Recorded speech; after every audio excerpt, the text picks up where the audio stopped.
savez, l'abondance du bien ne fait pas du mal. Est-ce qu'on peut encore acclamer avec des cris de joie à la gloire de notre Dieu?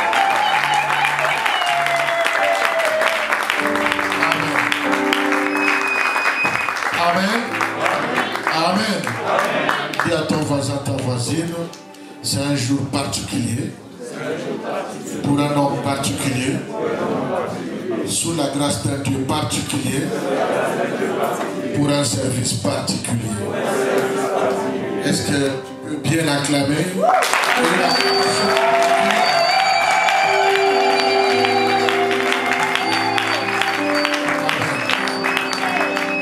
Dieu notre Père, nous voulons te dire merci. Qui sommes-nous? Nous nous remettons à tes pieds. Nous voulons nous effacer dans ta présence, afin que toi seul, tu puisses glorifier ton nom. Que la bouche soit nôtre, mais que les paroles soient tiennes. Que le corps qui sera vu ne soit que le reflet de ce qui se passe dans le monde surnaturel. Parce que le surnaturel révèle toujours le naturel pour accomplir des choses dans le monde naturel. Seigneur, que la nuée de ta gloire qui accompagne des moments pareils puisse couvrir ces lieux, afin que tout un chacun de nous puisse être plongé dans ce mystère de tes appels, de tes élections, de tes choix. Et qu'en toute chose, seul ton nom puisse être élevé, glorifié, exalté. Dans le nom de Jésus, et tous les gens disent Amen. Amen. Amen. Merci, tu peux t'asseoir. Je suis votre frère Martin Dongala. Je viens d'Allemagne. Par la grâce de Dieu, je dirige le ministère international pour le réveil spirituel. Et depuis que ce ministère est établi en Allemagne, en 2023, nous allons totaliser 30 ans. Et par la grâce de Dieu, je fais beaucoup d'autres choses, mais qui ne sont pas importantes de tout évoquer ici. Je suis reconnaissant au pasteur, l'homme de la maison. J'aimerais vraiment que vous puissiez m'aider à acclamer pour lui. Et pour son épouse. Et pour d'autres responsables que j'ai eu à rencontrer la fois passée. Que Dieu vraiment vous bénisse. Il faut une certaine qualité, une certaine dimension de l'humilité dans les choses de Dieu pour accepter ce que tu acceptes aujourd'hui. Et j'ai eu à m'entretenir 2 ou 3 fois avec toi. Et j'ai beaucoup senti en toi ce que j'ai trouvé dans un homme de Dieu. C'est la simplicité et l'humilité. Que Dieu te bénisse pour cela. Et ensemble avec toute ton équipe, merci de me permettre de faire ce travail. Je ne viens pas vous voler un enfant. Il devient mon enfant par l'alliance, mais il restera attaché à vous. Parce que ce sont des valeurs que je défends beaucoup dans le ministère. Merci. Je suis très content de retrouver encore le pasteur. Ça fait très longtemps qu'on ne s'est pas vu. Mais voilà, quand j'avais appris qu'il serait là, j'étais très content. Je ne suis pas venu seul, je me suis fait accompagner de certains de mes fils. J'en ai un peu partout dans le monde. Mais aujourd'hui, je vais ordonner la 20e personne. Parce que par moment, je suis un peu trop exigeant en matière d'ordination. Donc c'est la 20e personne que je vais ordonner après l'avoir testé pendant 2 ans. Mais autour de moi, j'ai beaucoup de fils que j'ai ordonnés. En dehors de ceux-là que j'ai ordonnés, il y a de ceux-là que j'ai adoptés dans le ministère. Et donc nous avions eu une réunion le 30 où Arsène devrait aussi se présenter pour que je puisse avoir aussi l'approbation de tous les fils qui sont répartis dans le monde entier et tous sont de cœur avec nous dans ce programme. Et comme je disais, quelques-uns sont là. J'aimerais donc présenter à celui qui va être comme son parrain, mais aussi mon témoin, pour aller faire le rapport de tout ce que nous aurons fait ici. J'aimerais vous présenter l'apôtre Didier Louba Flèche. Lui, il travaille beaucoup en Afrique, particulièrement au Cameroun, mais depuis un bon bout de temps, il est installé ici, a accepté de le recevoir pendant que je le prie de se lever. Que Dieu te bénisse, fils. Merci. Merci beaucoup, Arsène, que j'ai appris aussi à connaître. En tout cas, j'appuie tous les témoignages qui ont été évoqués ici. C'est un homme qui parle bien, c'est un homme qui sait s'attacher, mais qui sait attacher aussi le cœur des gens à lui. C'est un homme qui écoute. Très bouillant, mais dans tout ce bouillonnement, il sait très bien s'asseoir et il sait écouter. Pendant 2 ans, j'ai eu à les tester de plusieurs manières. Et la dernière étape était pour moi d'observer sa femme. J'avais bien observé sa femme, sans qu'elle ne sache que je l'observais, pour voir s'il était préparé dans tout ce que nous sommes en train de faire. Et donc je suis parvenu à la conclusion que je peux faire ce que je suis venu faire. Parce que, vous savez, bénir le mariage et aussi faire l'ordination, c'est l'un des très grands risques que nous prenons. Parce que il est question de bénir un homme avec une femme. Or, il n'y a que Dieu seul qui sait si vraiment cette femme-là vient, sort de la côte de cet homme. Parce que quand il y a des soucis plus tard, tout retombe sur toi.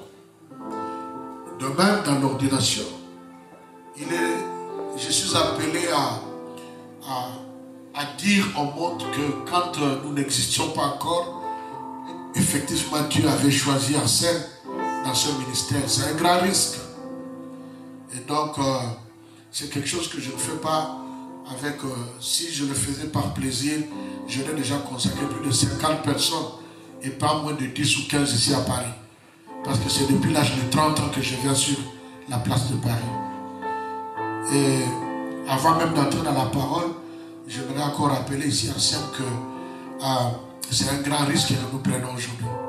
Un très grand risque que nous prenons parce que nous voulons dire au monde que quand on t'avait ordonné comme évangéliste, c'était peut-être parce qu'on n'avait pas encore réellement découvert la grâce qui était en toi, mais que réellement, on ne vient pas changer ton ministère. On vient confirmer que tu n'étais pas évangéliste, mais que tu es un apôtre.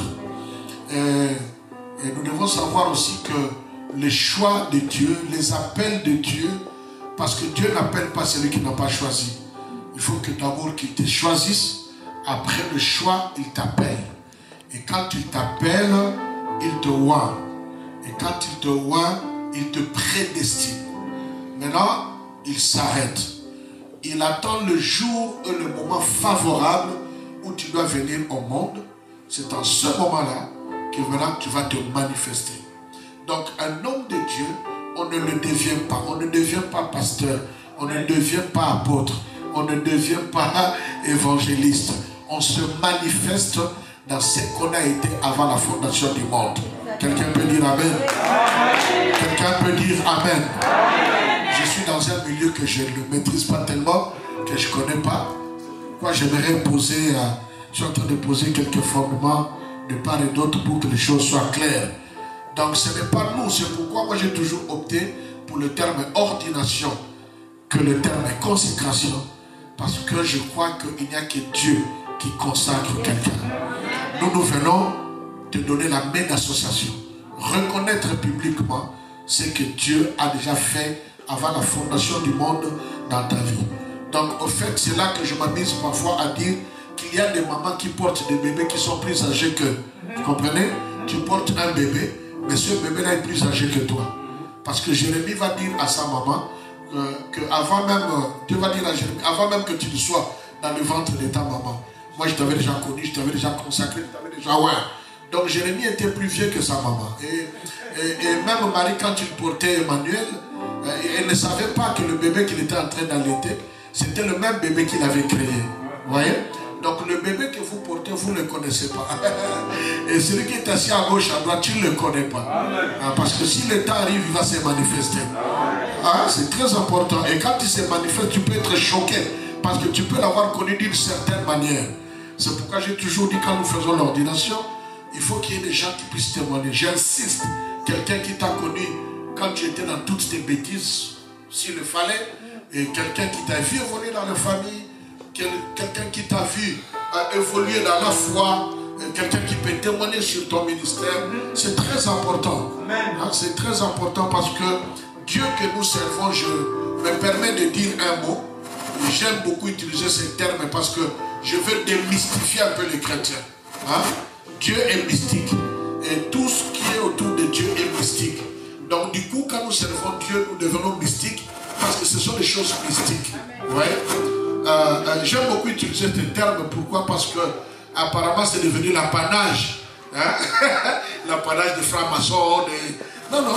Le mot mystique veut tout simplement dire mystérieux, surnaturel, tout ce qui dépasse le niveau de la chair. Donc ce sont des choses de l'esprit que nous sommes en train de faire. Des choses de l'esprit, comme je le fais lors de mariage, pendant que je vais prêcher, pendant que nous allons avancer, si à un certain moment tu te dis que non, non, non, je trouve que c'est un peu lourd pour moi, tu m'arrêtes et tu dis, papa, s'il te plaît, est-ce qu'on peut ramener l'ordination à une autre date? Hein? Tu seras encore beaucoup plus sincère. Hein? Parce que certaines choses que je vais dire sont simples, mais sont très compliquées à écouter. J'ai l'habitude de demander à l'église de se lever pour la lecture de la parole de Dieu.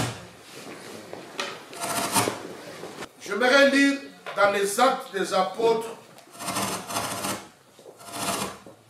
Actes des Apôtres, chapitre 9,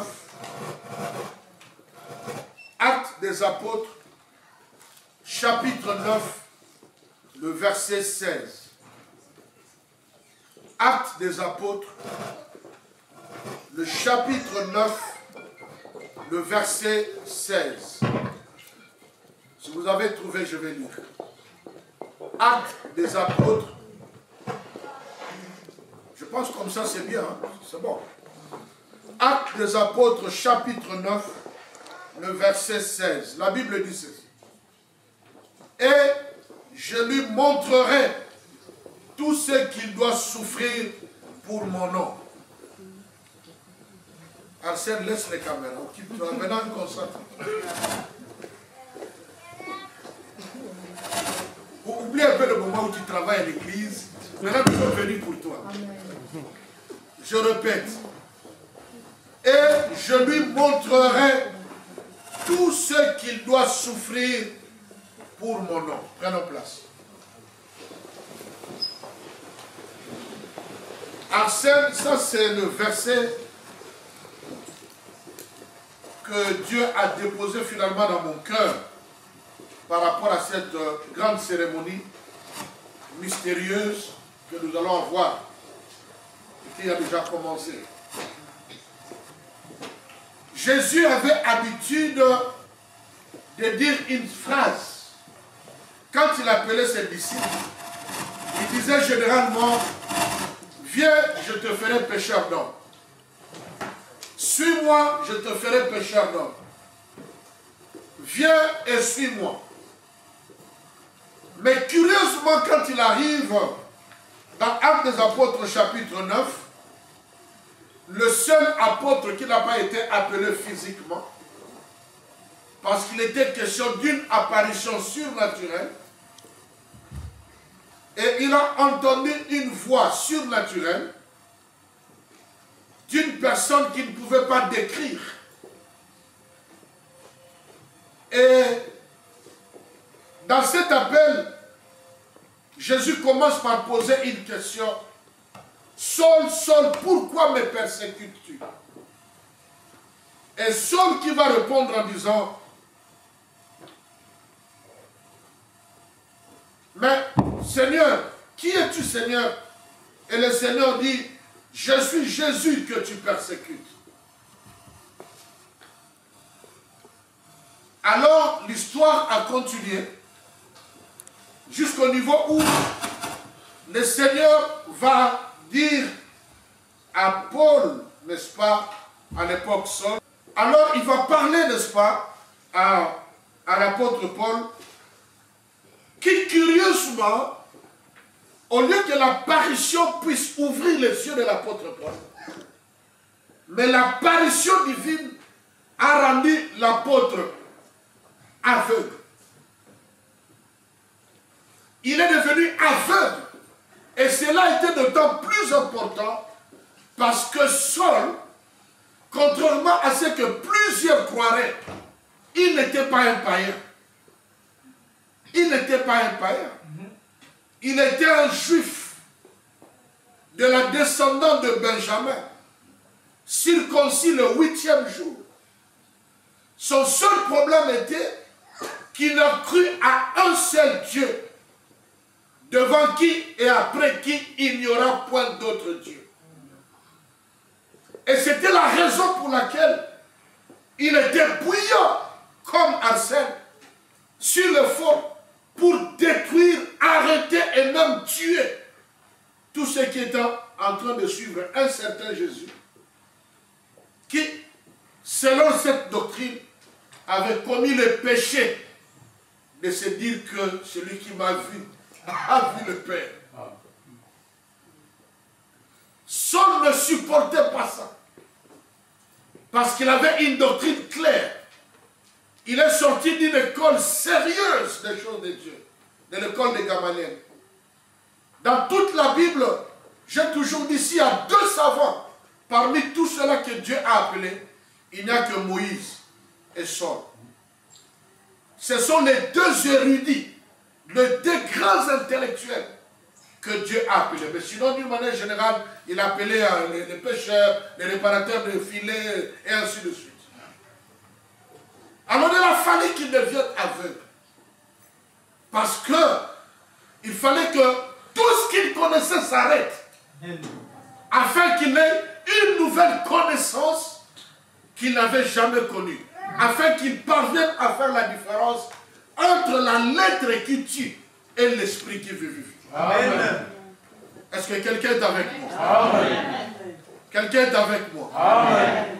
Alors, Dieu, Jésus, dans sa manière surnaturelle de faire les choses, il va faire en sorte que Saul puisse être conduit dans la maison d'Ananias. Et ce que j'aime ici aussi, la Bible ne nous dit pas qu'Ananias était un prophète ou un docteur. Tout ce que nous savons, c'était un frère. Amen. Et ça, c'est très important. J'aimerais rappeler à Arsène, quand Dieu nous sauve, il ne nous sauve pas pour devenir apôtre, évangéliste et toutes ces choses-là. Quand Dieu nous sauve, c'est pour que nous devenions d'abord et principalement des enfants. Donc la plus grande relation qui puisse exister entre un homme et son créateur, c'est la relation de père et de fils, ou de père et de sa fille. Et c'est de cela que découle le reste. S'il plaît à Dieu de te servir, de se servir de toi, il le fait. Au-delà de tout ce que nous allons faire aujourd'hui, n'oublie pas les principes de base de ta relation avec Dieu, la plus grande. Tu es enfant de Dieu, demeure enfant de Dieu, peu importe l'élévation qui va suivre. Tu connais tous mes titres, tu connais tout ce que je fais, dans tous les domaines, et tu connais qui je suis. Alors il va avertir Ananias qu'on va te ramener quelqu'un pour que tu puisses le préparer pour les choses auxquelles je suis en train de l'appeler. Et c'est là que le Seigneur va dire une phrase intéressante. Il va dire, amenez-les là-bas et je lui montrerai tout ce qu'il doit souffrir. C'est bizarre. Il appelle généralement pour faire des gens de pécheurs d'hommes. Mais cette fois-ci, il appelle quelqu'un pour qu'on lui montre ce qu'il va souffrir.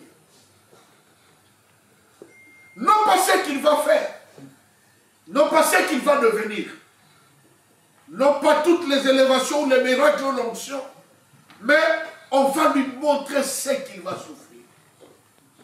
J'aimerais dire à Anselme, mais aussi à tous les serviteurs et les servantes de Dieu qui sont dans cette salle, il dit, on va lui montrer ce qu'il va souffrir. Anselme, l'apostolat est lié à la souffrance. Il n'y a pas d'apôtre qui ne souffre pas. Aurélien l'a dit, ce n'est pas une promotion. Je me suis dit, il suit très bien mes enseignements. Ce n'est pas une promotion. Le fait d'être ordonné dans le sacerdoce, c'est vrai que c'est une élévation à un rang donné. Mais un rang qui est accompagné des privilèges, mais aussi des interdits. Et généralement, nous embrassons les privilèges. Mais nous faisons abstraction des interdits. Quand on entre dans le sacerdoce, il y a des choses qui ne sont plus des péchés, qui n'ont jamais été des péchés, mais que nous ne devons plus faire. Amen. Parce que le sacerdoce, c'est une élévation à un rang supérieur, et ce rang supérieur te donne une certaine dignité, et cette dignité te donne à la fois des privilèges, mais aussi des interdits.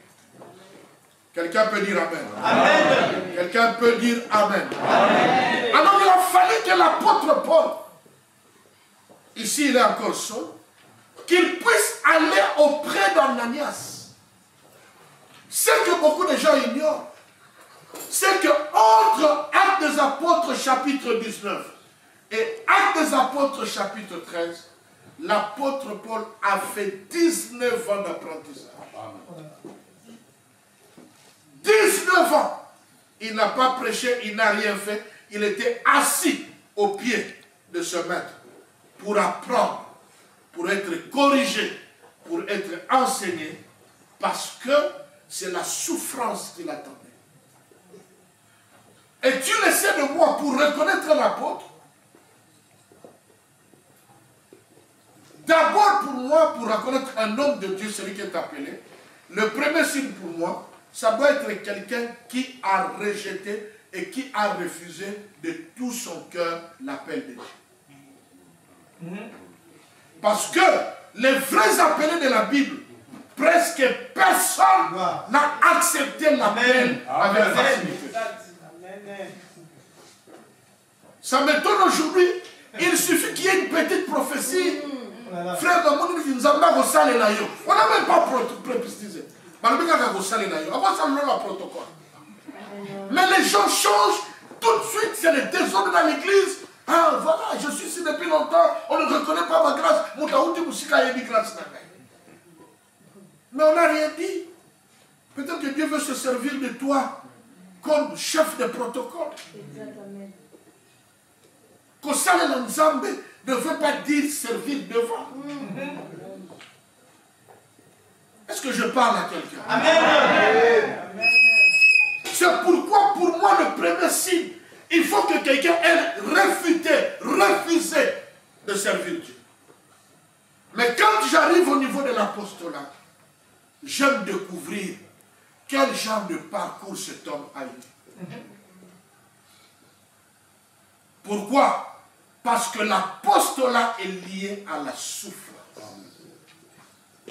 À cause du travail qu'il est appelé de faire, mais aussi parce que l'apôtre par excellence définit et confirme son apostolat, non pas au travers de miracles et de la parole, de l'onction et toutes ces choses, mais il définit son apostolat par rapport à la souffrance.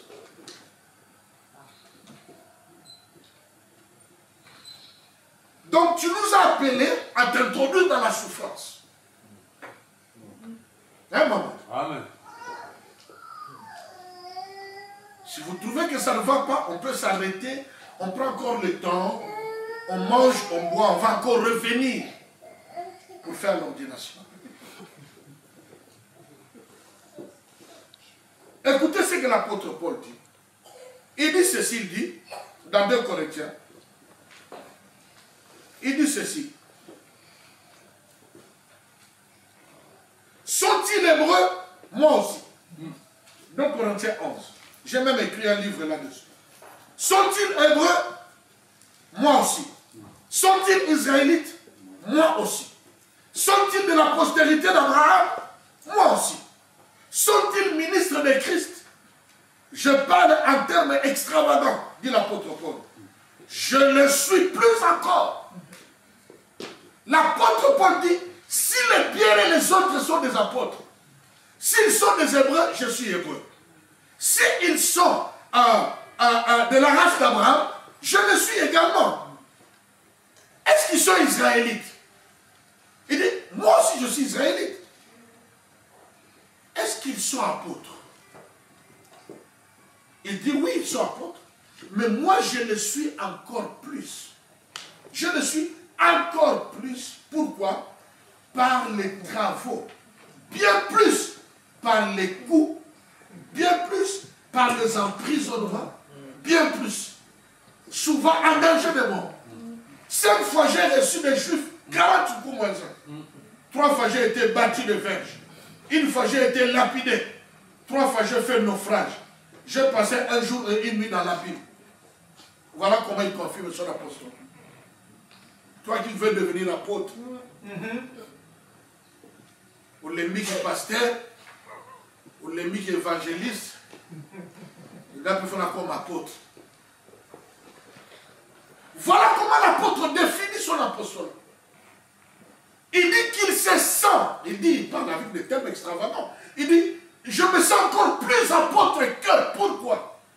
À cause de toutes les souffrances que je connais.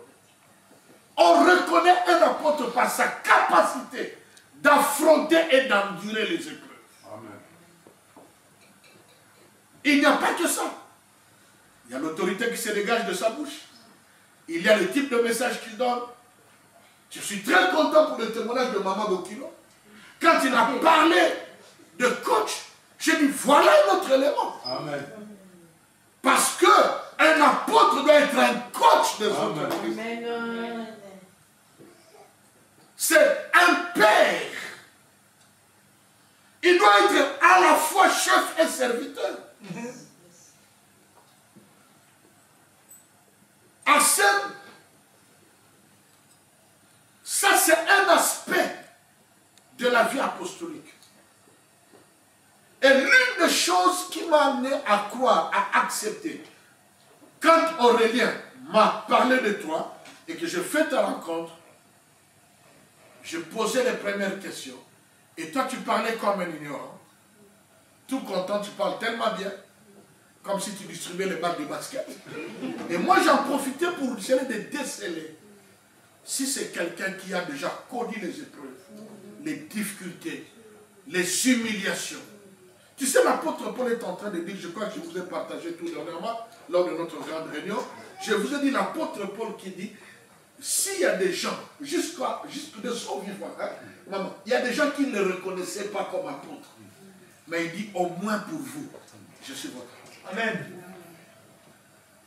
Le seul apôtre de son temps qui a été appelé par apparition divine, qui a écrit, qui a entendu et qui a appris la parole, après avoir été enlevé au ciel, il a pris la parole au ciel, il est redescendu, il a bâti les églises, fortifié les églises comme personne d'autre, il a fait des miracles terribles, mais il y a des gens qui ne le reconnaissaient pas. Un apôtre ne doit pas attendre la reconnaissance des hommes. Amen. Ne doit pas attendre la reconnaissance des hommes. Il y a de ceux qui te reconnaîtront comme apôtre. Et d'autres ne te reconnaîtront jamais comme apôtre. Parfois même dans la salle ici.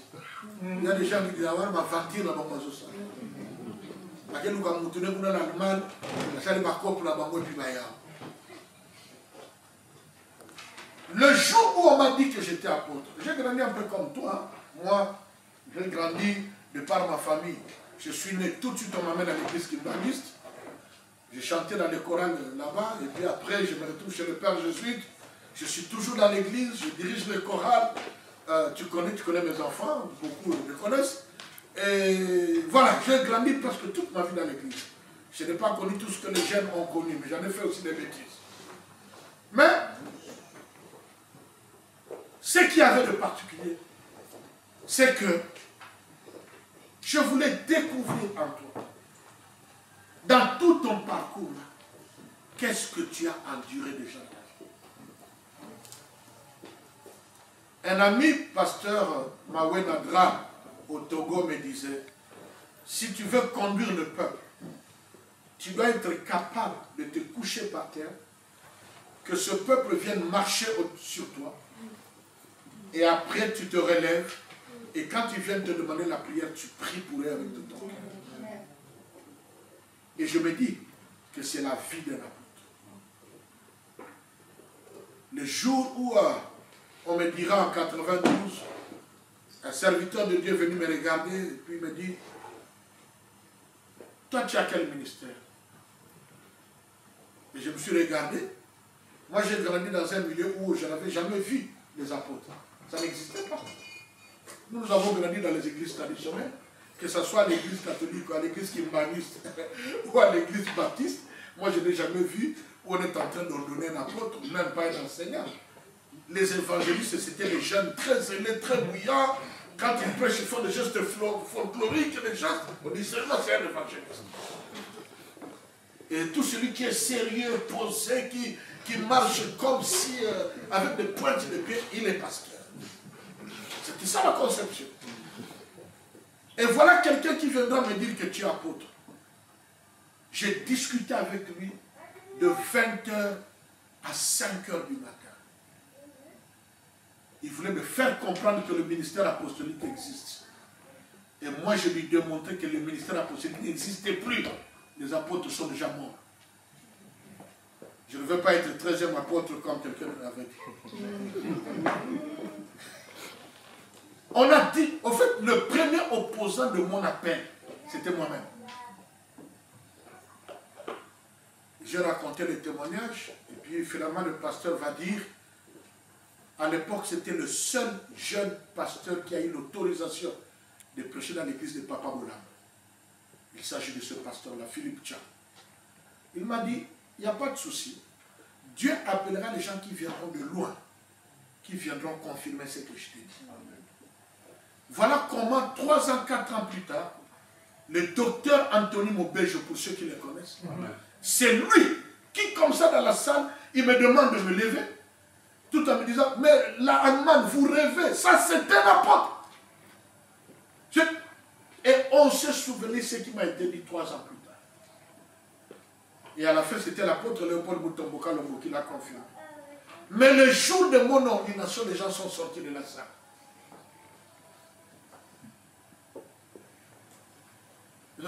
Où est ma camionne ce soir? Apôtre ce soir.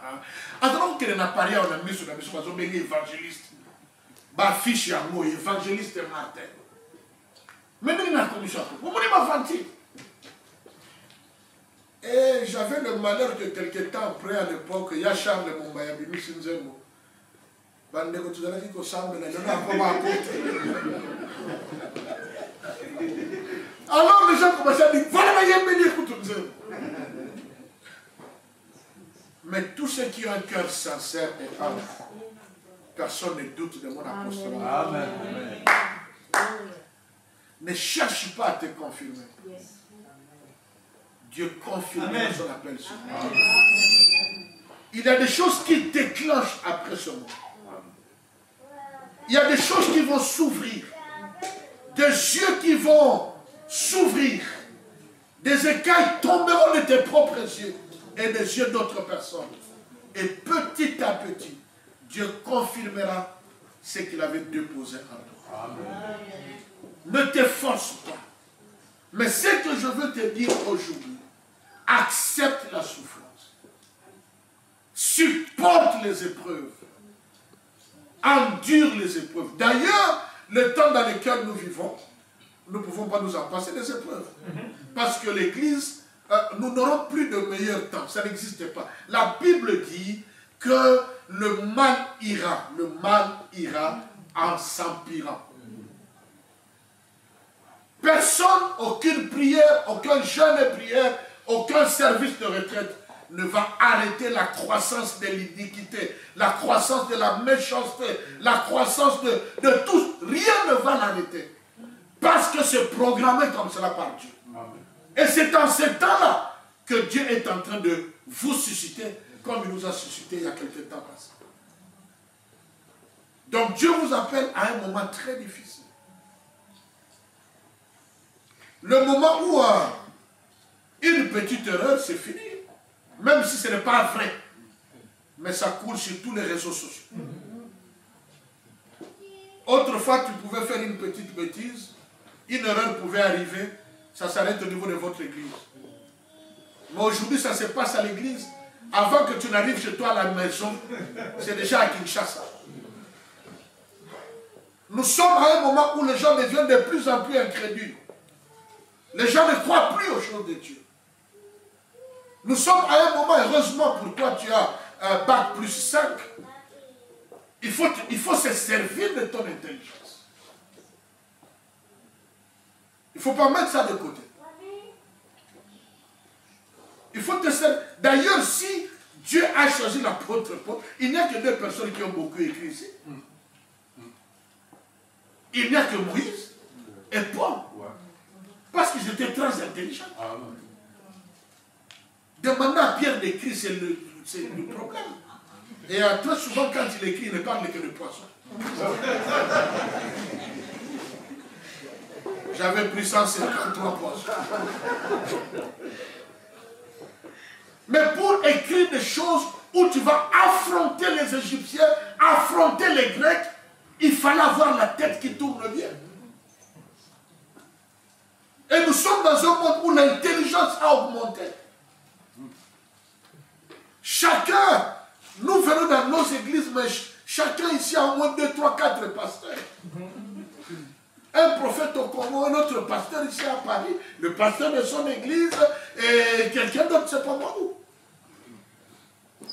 Et chacun bombarde de sa doctrine. Et nous sommes appelés à faire face à ce peuple qui nous fait confiance, qui arrive pour que nous puissions lui dire, voilà ce que la Bible dit. Amen. C'est pourquoi il est resté 19 ans au pied d'Ananias pour apprendre.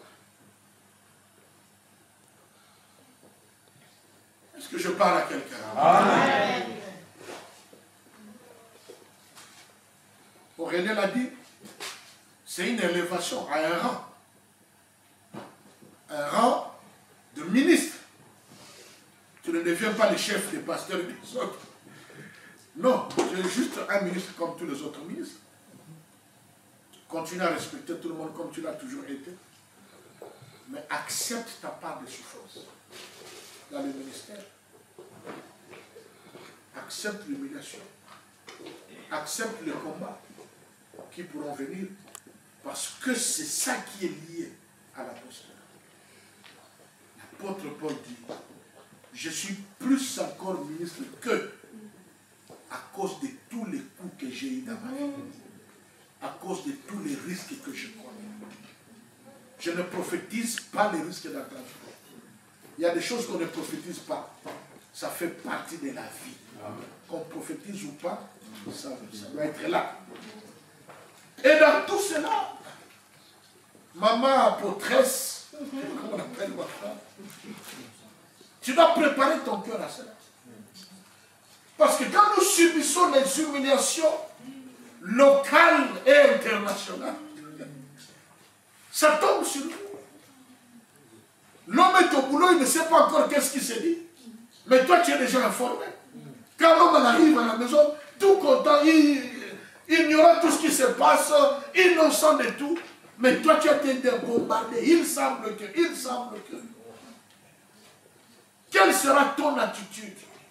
Parce que là, tu n'es pas seulement une aide d'un homme qui t'a épousé, mais tu deviens une aide d'un homme de Dieu et qui a un ministère qui est accompagné de la souffrance.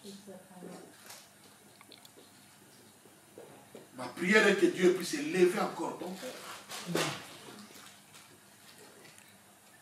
Tu ne deviens pas apôtre avec lui. C'est lui que Dieu a appelé, toi tu n'es pas appelé. Tu ne fais que ton œuvre aux côtés de ton âme. Ce n'est pas un couple apostolique. Amen. Non. Toi tu es maman, la femme de l'apôtre. Mais tu entres dans ce ministère par alliance avec ton mari. La joie qu'il subira t'affectera. Les difficultés qu'il connaîtra, les épreuves, les humiliations. Je parle de ce que je connais. Mes 2 premiers livres s'intitulent La coupe amère, 40 coups moins 1. Tu vois déjà? Tu dois préparer ton cœur. Non pas seulement à cela, tu dois préparer ton cœur à souffrir des absences. Hein? On t'a déjà testé, il était chez nous pendant quelques 5 jours. Hein? Je voyais comment vous appelez. Mais il peut commencer à partir 1 semaine, 2 semaines, 3 semaines. Et tu restes toute seule avec les enfants. Il faut dire vrai, c'est un bel homme, très jeune, très éloquent. Et l'onction attire tout le monde. Et les bêtes sauvages. C'est ce que la Bible dit. Tu dois accepter tout ça. C'est pourquoi, quand on aura fini de prier pour lui, l'apôtre priera pour ton cœur. C'est très important. Apôtre Arsène, tout ce que j'avais à cœur de te dire, c'est qu'aujourd'hui, ce n'est pas seulement un jour de joie, de fierté, de gaieté, de l'élévation, de gloire, mais aussi ce lourd fardeau, cette responsabilité que tu acceptes de prendre, que tu acceptes de porter. L'apôtre Paul dit, ce n'est pas un plaisir pour moi de servir Dieu. Tu sais comment il a dit? Il a dit, c'est une charge qui m'a été imposée. Donc s'il avait l'occasion de refuser cela, il l'aurait fait. S'il avait, même aujourd'hui, moi si Dieu sort ici, paf, Martin, qu'est-ce que je peux faire? La même chose. Laisse-moi guitariste et drummer, cet apostolat, j'offre ça à Aurélien ou à quelqu'un d'autre qui veut prendre ça. Parce que ce n'est pas facile. Il y a des gens qui peuvent t'humilier, qui dans le monde, ils ne peuvent même pas s'approcher de toi. Tu sais, je fais le karaté pendant 12 ans. Une fois, un bien-aimé, ça peut faire 23 ans passés, un bien-aimé m'a tellement dérangé. Et je suis un homme très patient. Mais ce jour-là, ma patience était rivale. Alors je l'ai invité avec toute humilité au bureau. Et quand je l'ai invité au bureau, j'ai fermé le bureau. Je lui ai dit, bon, écoutez frère, tu parles trop. Alors il va sortir ici que celui qui va gagner sur l'autre. Ça nous amène jusque-là. Et je l'ai rappelé ce que j'étais. Moi, j'ai fait le karaté pendant 12 ans. Et j'ai fait 6 ans de kung-fu en Chine, s'il te plaît. Je ne blague pas, je vous dis vrai. Il y a des gens qui peuvent t'amener jusque, je ne sais pas moi. Mais tu ne dois pas renier. Souviens-toi toujours de ce jour. Celui qui m'a ordonné, l'apôtre Léopold disait, tu es devenu un pain, il faut qu'on te mange. Tu ne t'appartiens plus à toi-même, ni à ta femme, ni à tes enfants. Tu ne t'appartiens plus à ta propre famille. Mais maintenant, tu appartiens à tout le monde. C'est ce que nous sommes venus faire ce soir. Et je lui montrerai ce qu'il va souffrir. Il n'y a pas que de souffrance. Mais un adage dit, c'est dans les épines qu'est cachée la rose. Derrière toute cette souffrance, la Bible dit, il y a une gloire qui nous attend. C'est toujours l'apôtre Paul. Il dit, il y a une gloire qui nous attend, qui ne pourra jamais être comparée à toutes sortes de souffrances que nous pouvons endurer sur la terre. Voilà pourquoi je suis dans la joie de servir le Seigneur. Parce qu'il y a des moments de joie, il y a des moments de pleurs, il y a des moments d'élévation, il y a des moments d'humiliation. Mais je connais la fin. La fin, c'est que je vais vivre une gloire qui va effacer toutes sortes de souffrances que j'ai pu endurer. Que cela puisse t'encourager dans le travail que tu vas faire. Et reste celui que tu as toujours été dans cette église et tel que nous t'avons connu. Dans le nom de Jésus. Amen. Et tous les saints disent Amen.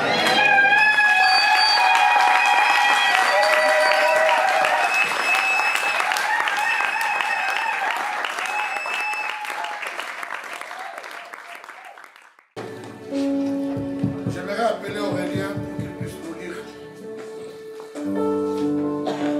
en français de la France. Pas le français d'Allemagne.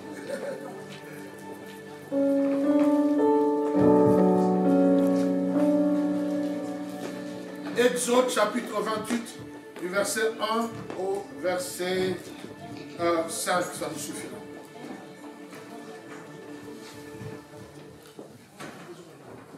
Je lis la parole du Seigneur. Exode chapitre 28, à partir du verset 1. La Bible dit ceci. Fais approcher de toi Aaron, ton frère et ses fils, et prends-les parmi les enfants d'Israël, pour les consacrer à mon service dans le sacerdoce. Aaron et les fils d'Aaron, Nadab, Abihu, Éléazar et Itamar. Verset 2.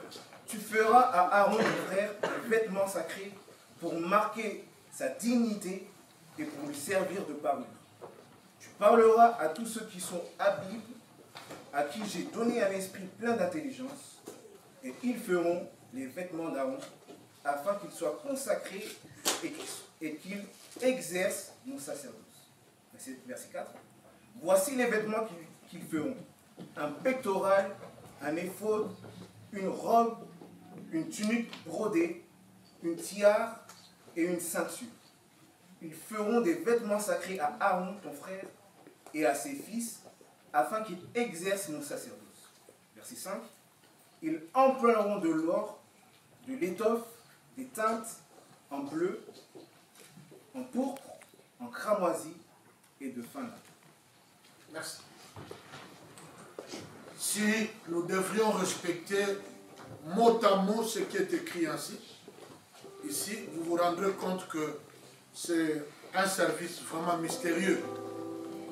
Hein? C'est comme on dit à Lingala, je m'en doute, tout le monde ici ne parle pas Lingala, mais comme on dit à Lingala,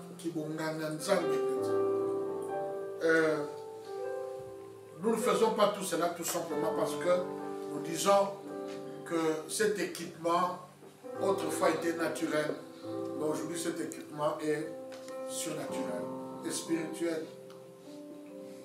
Mais il y a deux choses que j'aimerais relever ici au verset 2. D'abord, tu feras à Aaron ton frère des vêtements sacrés. On dit deux choses. Pour marquer sa dignité.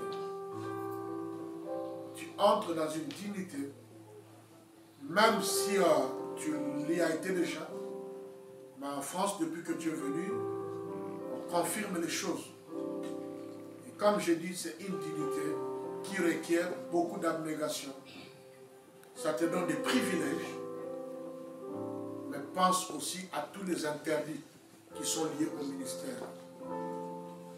Parfois, je dis en blaguant, un bon joueur de foot, je ne peux plus aller jouer au foot avec des petites tenues, parce que tous les fidèles ne regarderont que mes jambes, pas les jambes d'autres, tout simplement parce que c'est l'apôtre. Ouais. Donc, il y a des choses qui ne sont pas de péché, mais que nous sommes tenus à ne plus faire, à cause des faibles. Surtout dans notre milieu, donc nous devons être beaucoup plus sages encore de l'autre côté. Et la Bible continue en disant, pour lui servir de quoi? De parure. Ouais. Parure, c'est pour te protéger. Dans le ministère, il y a le coup. Mais le Seigneur te donne un équipement. intérieur qui te permettra de pouvoir mener à bien l'œuvre à laquelle tu es appelé. Fais confiance au Seigneur et le Seigneur te donnera la victoire à toute chose. Que le Seigneur puisse te doter de l'intelligence et de la sagesse dont tu as besoin par rapport au ministère auquel tu es appelé. J'aimerais demander à notre pasteur, au papa de la maison, de recommander ce moment entre les mains du Seigneur. Et s'il y a deux bien-aimés qui peuvent nous aider à déplacer la chair. Seigneur Dieu de gloire, Dieu tout-puissant et créateur de cieux et de la terre, Seigneur, j'abandonne ce temps, ce moment, entre tes saintes mains, le moment où on va introduire, Seigneur, ton serviteur dans les sacerdoces. Seigneur, soit un moment que toi, tu vas visiter à travers ton Esprit Saint. Seigneur, je compte sur toi, Yahweh. Voilà pourquoi, Seigneur, nous sommes là. Oh Dieu de gloire, fais pour ta seule gloire ce moment, que ce soit un moment favorable au nom puissant de Jésus-Christ. Nous avons ainsi prié. Amen. Nous voulons faire approcher de nous notre bien-aimé Arsène. Pendant qu'il approche, nous restons debout et nous acclamons très fort le Seigneur.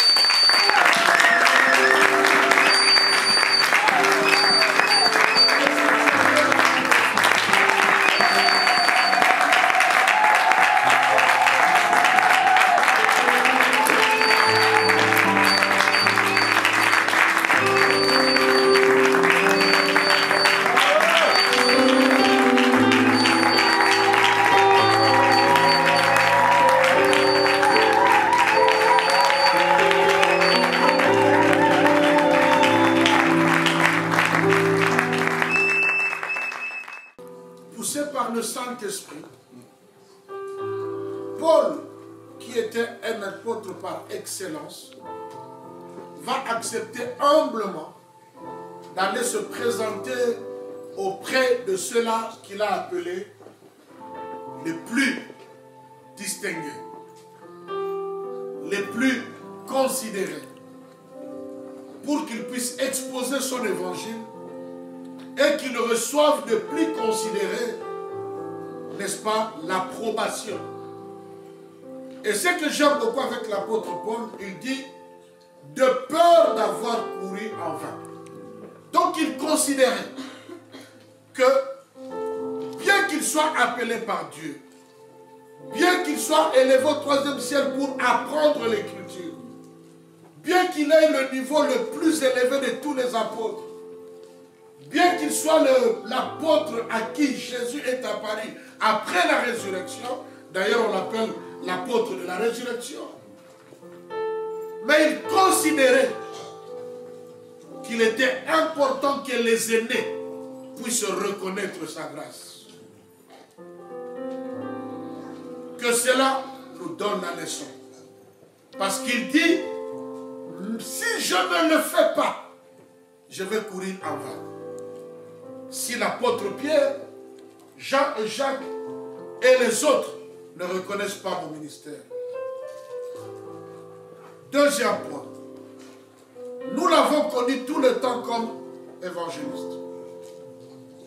Mais qu'est-ce qui se passe? Surtout ceux qui vont me suivre en direct, je sais qu'ils vont me poser beaucoup de questions. Parce que je ne crois pas au double ministère. Je ne crois pas à la réconsécration. Je ne crois pas à l'élévation. Quelqu'un était d'abord pasteur et puis il est devenu. Je ne crois pas à ça.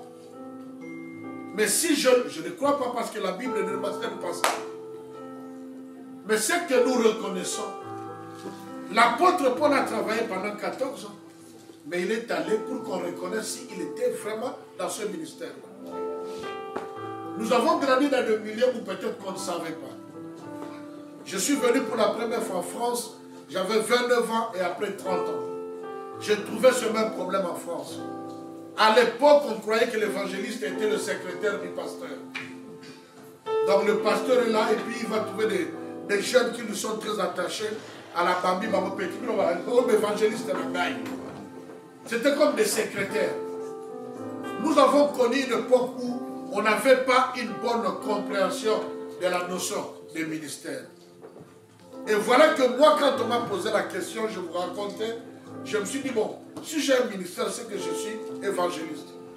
Je le disais non pas par conviction, mais tout simplement parce que j'étais jeune. Pour moi, les apôtres n'existaient pas. Ne parlons pas des prophètes. Les docteurs, je n'en avais jamais entendu parler. Donc, quand j'ai vu les gens ordonnés, c'était soit un pasteur. Même les évangélistes, on ne les ordonnait pas. Et donc, chaque époque a eu sa réalité. Et après avoir vérifié, celui qui l'avait ordonné, il a reconnu qu'il avait une grâce de Dieu en lui. Il les a établis comme des ministres. Ils étaient d'ailleurs nombreux pour le mettre au champ. Mais en ajoutant ceci, il y a un jour, ton vrai ministère sera reconnu et confirmé. Et c'est ce que j'accepte de faire aujourd'hui. Je ne change pas son ministère. Je n'annule pas ce qui a été fait. Mais nous venons constater qu'il n'était pas évangéliste, mais il était apôtre. Et c'est ce que nous voulons confirmer. Nous faisons aujourd'hui la confirmation de ton ministère apostolique. Si l'Église est d'accord, l'Église va dire Amen. Amen. Est-ce que l'Église peut encore dire Amen?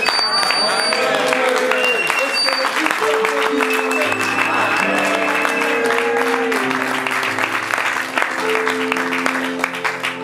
J'en profite toujours pour conseiller mes amis, mes frères, mes collègues, surtout dans le ministère apostolique. C'est le ministère qui touche à tous les autres ministères.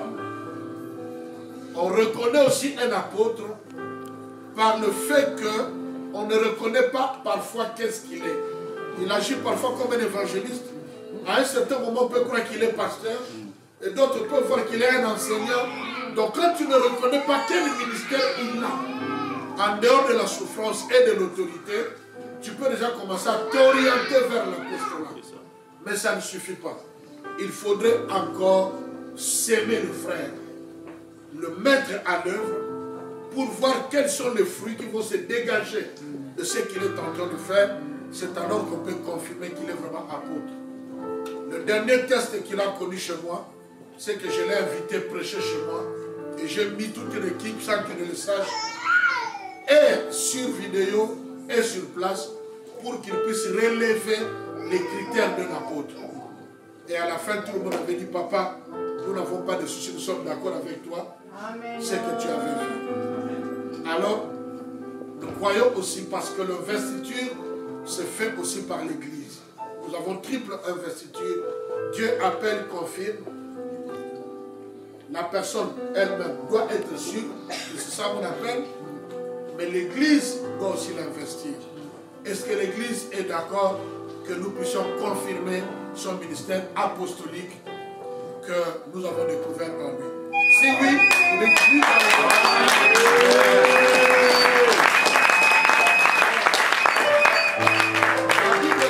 ton oui soit oui et que ton non soit non.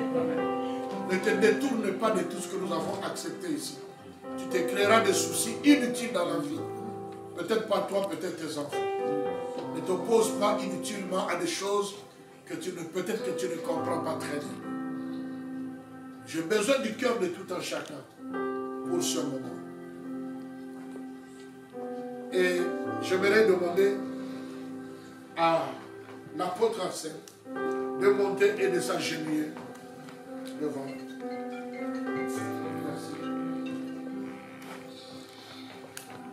Je vais laisser ton frère te donner un petit conseil. Lui qui est déjà passé sous mes mains depuis longtemps. Qu'il puisse te donner un petit conseil.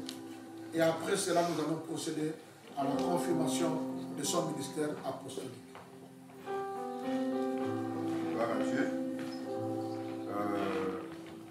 Ce que je peux te dire, mon frère, on a laissé changer. C'est que, au-delà de tout ce que papa a déjà dit, ce que moi j'ai compris dans le ministère apostolique, c'est aussi les fardeaux. Les fardeaux de défendre l'identité de Christ. Nous sommes à un moment très spécial pour l'Église. Et papa disait tout à l'heure, ça va aller de pire en pire.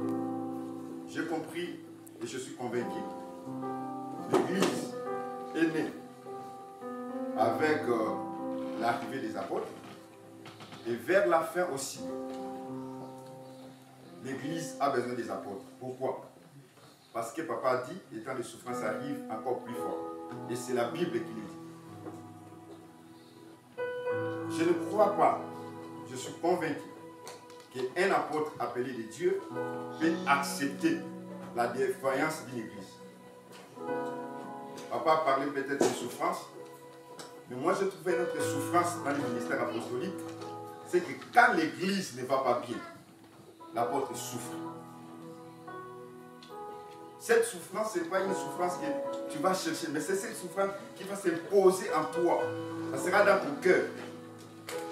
Ça peut chasser le sommeil, ça peut chasser l'appétit.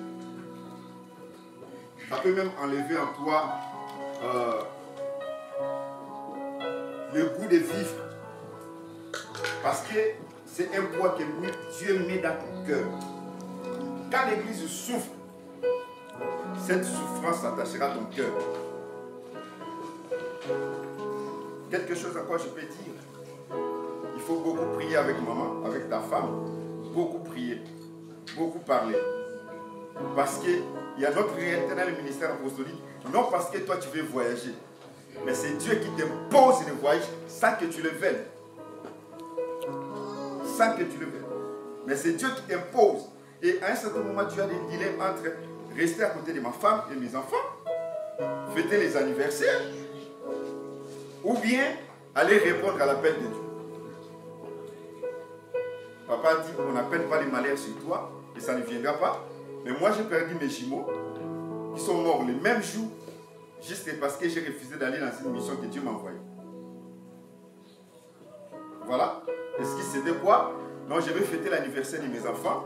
Après, je vais partir. Alors Dieu me dit, ok. Je récupère les enfants. Comme ça, tu n'as plus une raison. C'est une charge. C'est vraiment une charge. Et même les mots ne suffisent pas pour qu'on explique cette charge-là. Mais Dieu, dès lors qu'on va prier pour toi, c'est déjà en toi, mais papa va déclencher sa part, ses services. Tout au long de mon ministère, j'ai travaillé comme un prophète et j'étais convaincu. Convaincu prophète. J'étais prophétique. Tout ce que je faisais, c'était prophétique. En 2009, j'ai invité papa Martin au Cameroun. Quand il est arrivé, il a vu le travail que je faisais, sachant que j'avais déjà bâti une église à Brazzaville, et puis dans d'autres villes, et là maintenant j'étais à Douala. Quand il a vu mon style, quand il a vu tout ce que je faisais, il m'a dit tu apportes, j'ai refusé. J'ai refusé parce que je ne comprenais pas le ministère apostolique. Mais or j'étais là-dedans, je travaillais là-dedans, je m'appliquais là-dedans, sans se rendre compte. Après quand il a prié pour moi, il y a des choses qui se sont développées jusqu'à. Mais sans oublier la souffrance. La souffrance, l'humiliation, mais beaucoup plus la souffrance quand l'église ne va pas bien. Beaucoup plus la souffrance quand la doctrine de Christ n'est pas bien défendue. C'est cette souffrance-là que tu sens en toi. Tu as envie de s'exploser. Parce que les gens méprisent Christ, parce que les gens ne comprennent pas. Tu as envie de s'exploser. Mais gloire à Dieu parce que Dieu nous donne toujours un moyen de s'en sortir. J'ai traversé des moments, papa, ça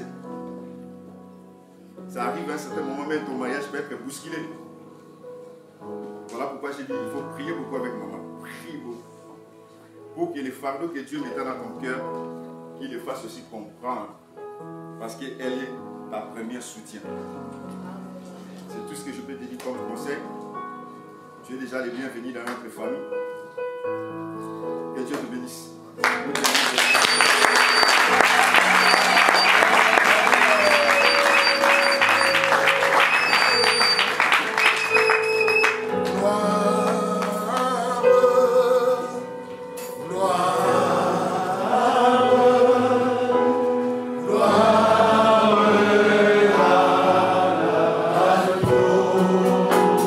Chante gloire.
Demande tout ce que tu veux à Dieu. Pour lui, son épouse, pour les enfants. Prions ensemble dans le nom de Jésus.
Arsène. Au nom de Yehoshua Mashiach,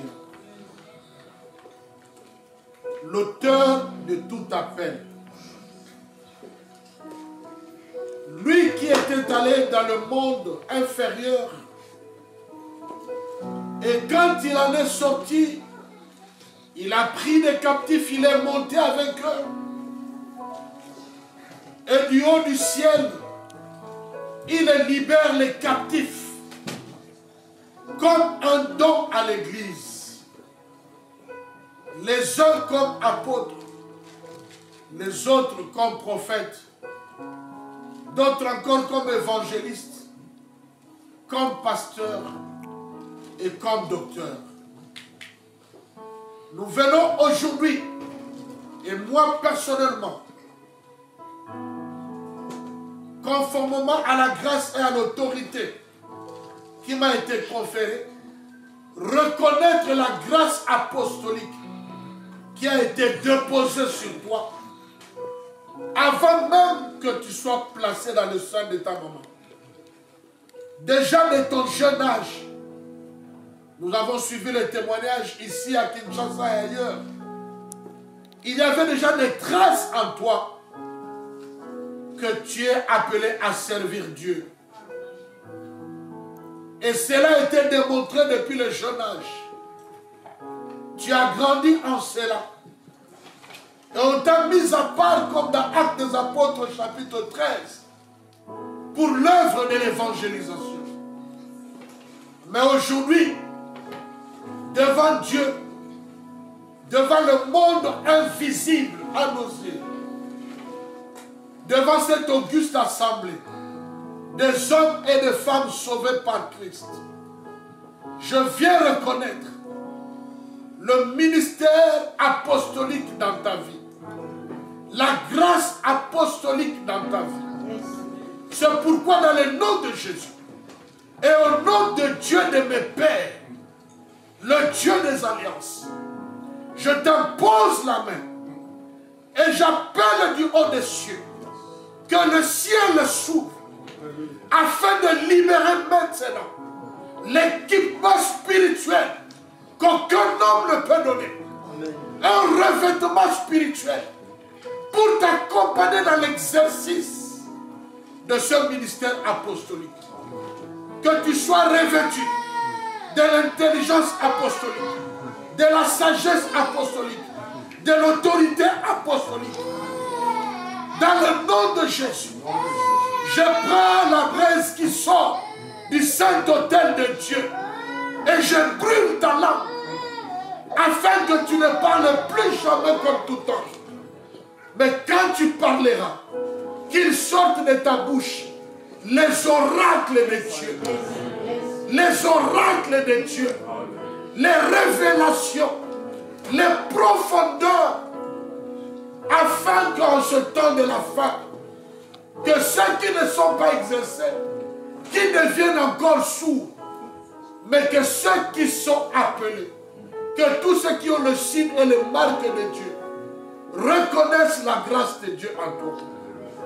Je prie dans le nom de Jésus qu'une portion de la grâce que Dieu a déversée sur moi se répande sur ta vie maintenant, afin que ta vie maintenant, dans le nom de Jésus, que tes oreilles soient maintenant capables d'entendre ce que tu n'entendais pas jusqu'à aujourd'hui. Que tes yeux voient ce que tu ne voyais pas jusqu'à aujourd'hui. Que tu aies l'œil des apôtres, l'oreille des apôtres, que tu parles comme un apôtre et que tes mains, au travers de tes mains, quand tu prêches et que tu lèves la main, que ta prédication soit accompagnée de signes, de prodiges, de miracles et de baptêmes dans le Saint-Esprit. Dans le nom de Jésus, que ta vie devienne un mystère. Que ta vie devienne un mystère même devant ta femme, devant tes enfants. Tous ceux qui croyaient te connaître et te comprendre, à partir d'aujourd'hui, à cause de l'œuvre de Dieu en toi, à cause de l'explosion, de l'expansion, du mystère de la vie apostolique en toi, plus personne ne te comprendra. Parce qu'un homme de Dieu n'est compris par personne. Père, dans le nom de Jésus, je viens te remettre ton instrument. L'instrument que tu t'étais choisi en ce temps de la fin, pour le rajouter à ceux-là qui existent déjà, pour qu'ils viennent apporter, Seigneur, ce qui nous manque. Père, laisse qu'à partir d'aujourd'hui, que Arsène soit revêtu d'un cœur qui supporte les épreuves, un cœur qui supporte la souffrance, un cœur qui rit là où tout le monde est en train de pleurer. Père, qu'il se dégage de lui, malgré son âge, une autorité sans précédent. C'est qu'Aurélien avait vu, que cela soit encore multiplié dans sa vie, pour défendre l'évangile. Qu'il soit un Pierre qui était capable de couper l'oreille d'une personne à cause de Jésus. Père, je prie dans le nom de Jésus, qu'une huile fraîche tombe sur lui, afin de lui donner un cœur de serviteur, mais aussi un cœur de père, pour qu'il puisse accepter tout le monde. Seigneur, que dans sa main, tu déposes une verge qui lui permettra de paître, Seigneur, et les serviteurs, les servantes et le peuple de Dieu, parce que tu l'appelles à être apôtre. Père, qu'il se lève pour défendre la doctrine de Christ, pour défendre l'Église, pour défendre l'Évangile et pour protéger ton peuple. Père, qu'il soit compté du nombre de ceux-là,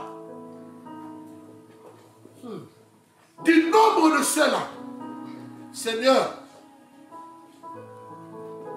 qui vont préparer ce peuple pour l'enlèvement de l'Église.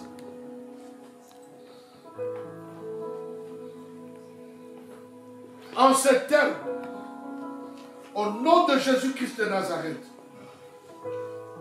je te vois maintenant que cette huile d'onction serve de signe et de symbole pour marquer à partir d'aujourd'hui la grâce et l'onction apostolique dans ta vie.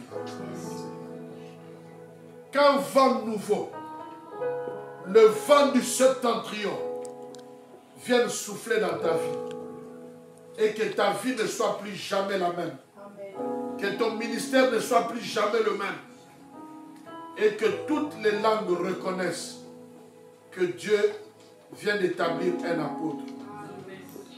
Que la grâce de Dieu soit sur toi. Que l'onction, la vie apostolique prenne place à toi. Dans le nom de Jésus. Reçois maintenant cette grâce. Dans le nom de Jésus. Dans le nom de Jésus. Dans le nom de Jésus. Toute l'église, les yeux fermés, lèvons nos mains. Commençons à remercier le Seigneur.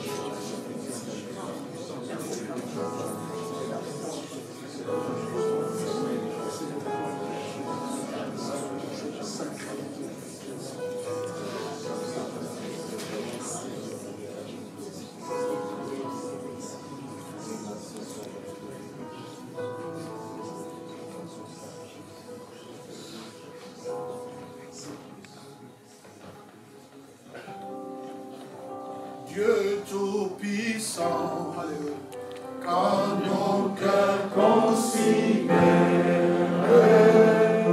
tout l'univers créé par ton pouvoir,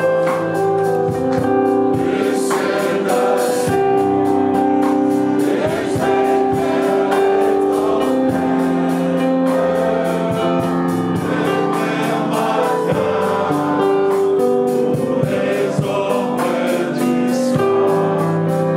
les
en présence du monde invisible qui n'est invisible qu'à nos yeux, et devant son Église, devant tous les hommes, les serviteurs et les servantes de Dieu, je vous présente mon fils par alliance, l'apôtre Arsène.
Certificat d'ordination.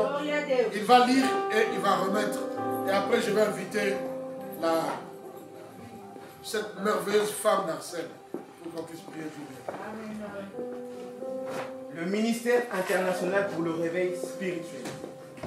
Certificat d'ordination numéro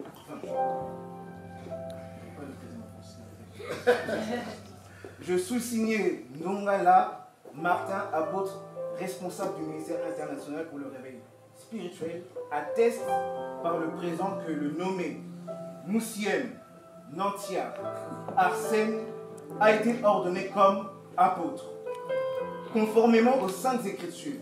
Éphésiens chapitre 4, du 11e au 12e verset, Actes chapitre 13, du 1er au 5e verset, Galates chapitre 2, du 1er au 10e verset, et en accord avec la grâce qui a été reconnue en lui, ce certificat lui est délivré pour servir et faire valoir ce que de droit.